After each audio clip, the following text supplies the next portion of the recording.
What if I told you there's an animated film that united both North and South Korea for a short time? I'm 99 Katanas, and this is the story of Empress Chung.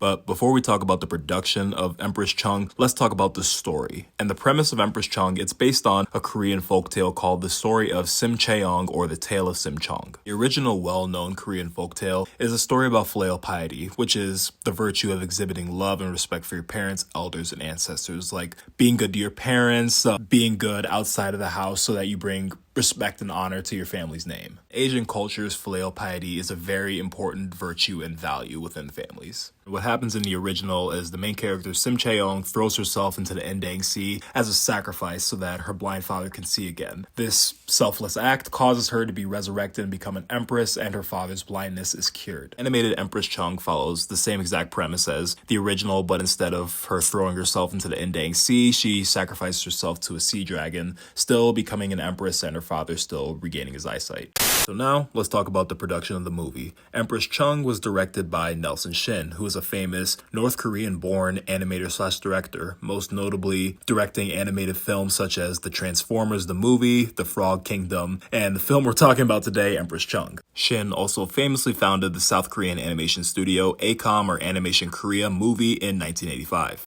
ACOM is a very famous and respected animation studio. Some of their works include over 200 episodes of The Simpsons, a portion of The Simpsons movie, X-Men the Animated Series, which is one of my favorite TV shows of all time. So yes, that famous rogue scene of her lying down caked up in front of Apocalypse, that was made by ACOM, so you have them to thank for that.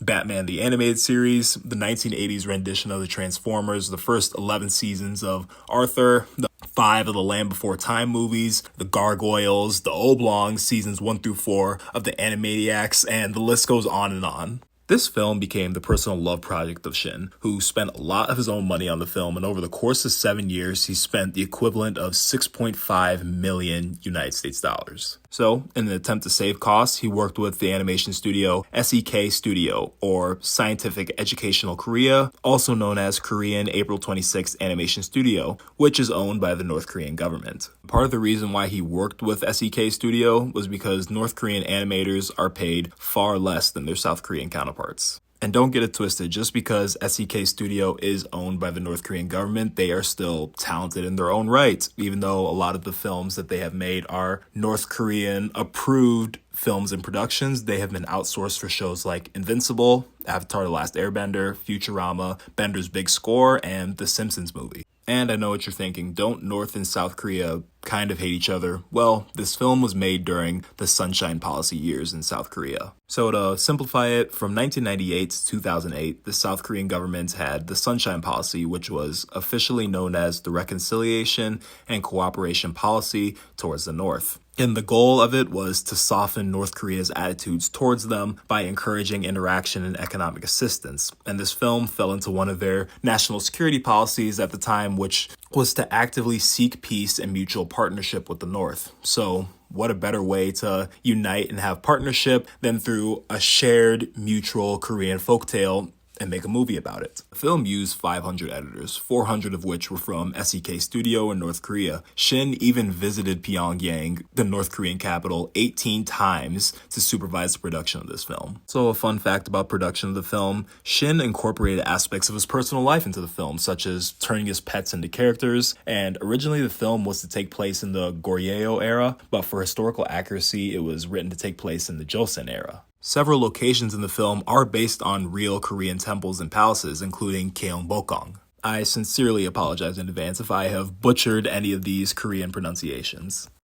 So now, let's see how the release of the film went. The film was critically acclaimed. In 2003, it won a prize at the Annecy International Cartoon and Animation Festival, and in 2004, it won the top prize at the Seoul International Animation Film Festival. The film had momentum going into it, and on August 12, 2005, to make the film even more special, Empress Chung became the first movie to have been released simultaneously in both North and South Korea.